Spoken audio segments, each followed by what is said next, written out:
দেখুন, বাজারের দিকে একটু বেরিয়েছিলাম, যেহেতু রাত পোহালেই কার্তিক পুজো, তো সেই জন্য প্রত্যেকটা দোকানে বা বাজারে প্রায় ভর্তি কার্তিক।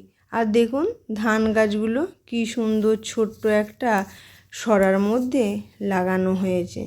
আর দশকর্মার দোকানটাও খুব সুন্দরভাবে সাজানো। তারই পাশে রয়েছে ফলের দোকান, বিভিন্ন ধরনের ফল, দেখতেও বেশ ভালো লাগছে কি বন্ধুরা। তবে আপনারা যে যেখান থেকে নিয়ে আমার ভিডিও দেখুন না কেন, কোনো অংশ যদি ভালো লেগে থাকে কমেন্ট করে অবশ্যই জানাবেন, আর চেষ্টা করবেন একটা লাইক দিয়ে ভিডিওটা কন্টিনিউ করার। আর এই যে বেরিয়েছিলাম যখন ছেলে আর মেয়ের জন্য একটু রুটি নিচ্ছিলাম। আর দেখুন ড্রাগন ফলটা বেশ ভালো লাগছে দেখতে। নমস্কার, কেমন আছেন সবাই?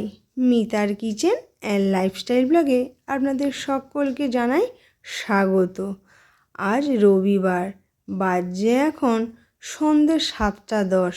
আর এই যে এখন আমি রান্নাঘরে চলে এসেছি খুব সুন্দর একটা হেলদি এবং ডায়েটের রেসিপি নিয়ে, তা আবার খেতে কিন্তু দারুণ টেস্টি। প্রথমেই দেখুন দুটো ডিম আমি একটি পাত্রের মধ্যে ভেঙে নিয়েছি। এবার এটাকে খুব সুন্দরভাবে আমি ব্লেন্ডারের সাহায্যে ব্লেন্ড করে নেব। ততক্ষণ এটা ফাটাতে থাকি। আর আপনাদেরকেও আমি বলি, আজকে বানাবো ওটসের হেলদি কেক। একটা সুন্দর, মানে কি বলবো, হালকা মিষ্টি সুন্দর একটা জিনিস। তো আপনারা তো অনেকেই অনেকভাবে বানিয়ে খেয়েছেন, আমি কিভাবে বানাচ্ছি সেটাই আপনাদের সাথে শেয়ার করছি। আর যেহেতু এখন বাজে রাত 12:30, বেশি জোরেও ভয়েস দিতে পারছি না। আপনারা হয়তো দেখলেন আমি দিয়ে দিয়েছি চিনি, আর এখন দিয়ে দিচ্ছি একটু ঘি। ঘিটা দিলে কি হয়, কেকের ফ্লেভারটা ভালো আসে। দিয়ে দিলাম 1 প্যাকেট আমল দুধ, আপনারা চাইলে পরিমাণটা বাড়িয়েও নিতে পারেন। দিয়ে দিলাম একটু লবণ, দিয়ে আবার খুব ভালোভাবে এটাকে মিশিয়ে নেব।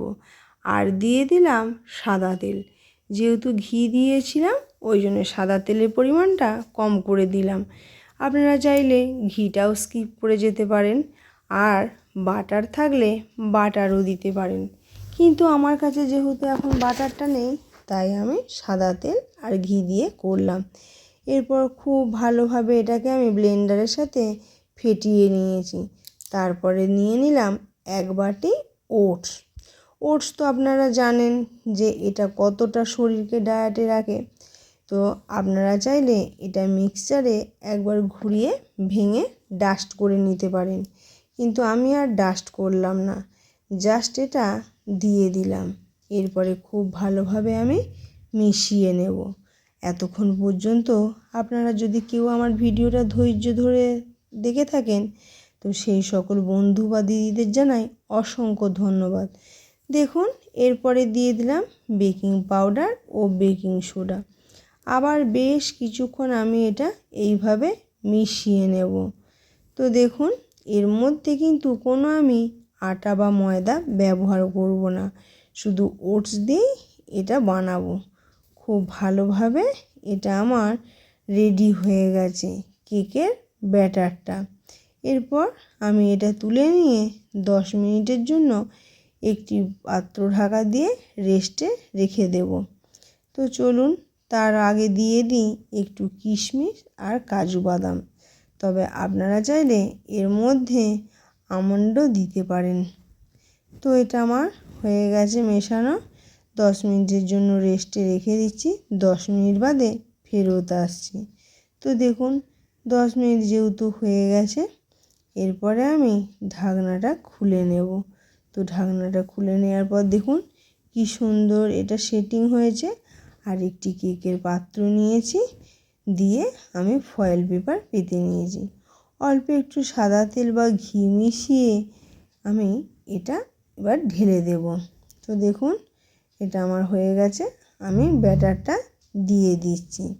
জানেন কেকটা কিন্তু খুব সুন্দর খেতে হয়েছিল, আর মিষ্টির পরিমাণটাও আমি আমার মতন করে দিয়েছিলাম। আপনারা আপনাদের মতন করে কম বেশি করে নিতে পারেন। এরপরে একটু ঠুকে নিচ্ছি। কেন বলুন তো? তাহলে ভেতরে যে লাম্পসগুলো থাকবে সেটা অলরেডি বের হয়ে আসবে। এরপর আমি ওপর থেকে দিয়ে দেব একটু দেখতে ভালো লাগার জন্য চেরি ফল। তবে এটা যদি একটু ফুলে ওঠে তাহলে কিন্তু এইগুলো সবই ঢেকে যাবে, কিন্তু দেখতে বেশ ভালো লাগছে।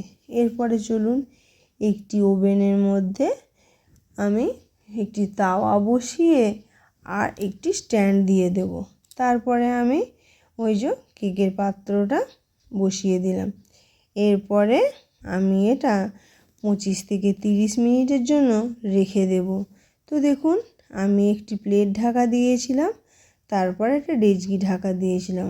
হঠাৎ করে মনে পড়লো কেকটা যদি ফোলে তাহলে তো প্লেটটার মধ্যে লেগে যাবে, তাহলে তো আর ভালো লাগবে না।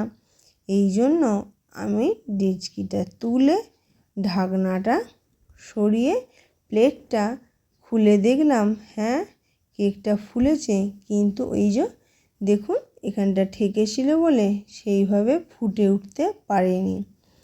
তো দেখুন কেকটা আমার হয়ে গেছে। একটা টুথপিকের সাহায্যে আমি দেখে নেব যে কেকটা কতটা হয়েছে।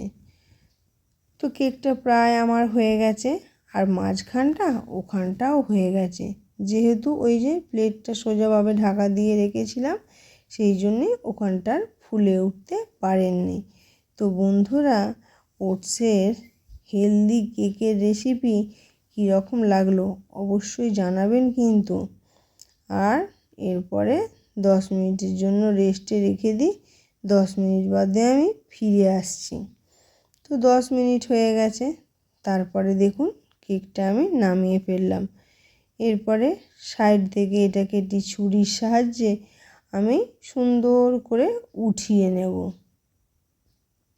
কেকটা দেখুন সাইড থেকে অটোমেটিক ছেড়ে দিয়েছে। এবার একটি প্লেটের মধ্যে আমি এটা বের করে নিলাম। এই দেখুন খুব সুন্দরভাবে একদম উঠে এসেছে। আর এরপর আমি ফয়েল পেপারটা উঠিয়ে নিলাম। ভালোই হয়েছে কেকটা খেতে। ছেলেপুলেরাও বলল মা ভালোই হয়েছে। এরপরে আমি এটাকে একটু পিস করে কেটে নেব। তবে আমার কথা যদি কোনো জায়গায় বুঝতে অসুবিধে হয় বা জড়িয়ে যায় আপনারা আপনাদের নিজ গুণে ক্ষমা করে দেবেন। যেহেতু রাতও অনেকটা হয়েছে, চোখ প্রায় ঢুলে আসছে, তাই হয়তো কথা দু একটা অগোছালো হয়ে যেতে পারে। তো যাকগে, দেখুন এখানে কেকটা আমার রেডি হয়ে গেছে। একটি ছুরি নিয়ে আমি একটু কেটে আপনাদের সাথে শেয়ার করছি যেটা কতটা সফট হয়েছে। আপনারাও কিন্তু এইভাবে ট্রাই করতে পারেন। তো বন্ধুরা, আজকে আমার ওটসের হেলদি কেক রেসিপি কীরকম লাগলো আমাকে কমেন্ট করে অবশ্যই জানাবেন। যদি ভালো লাগে তাহলে একটা লাইক দিয়ে চেষ্টা করবেন ভিডিওটা কন্টিনিউ করার। তো চলুন বন্ধুরা, আজকের মতন টাটা। আপনারা সবাই ভালো থাকবেন, সুস্থ থাকবেন আর সাবধানে থাকবেন। আর এখন যেহেতু বেলা ছোট হয়ে যাচ্ছে তাই বেলার সাথে দৌড়াতে হয়। তবে চিন্তা করবেন না, যাই হোক তাই হোক নাই হোক আমি কিন্তু সকলের ভিডিও ফুল ওয়াচ করি।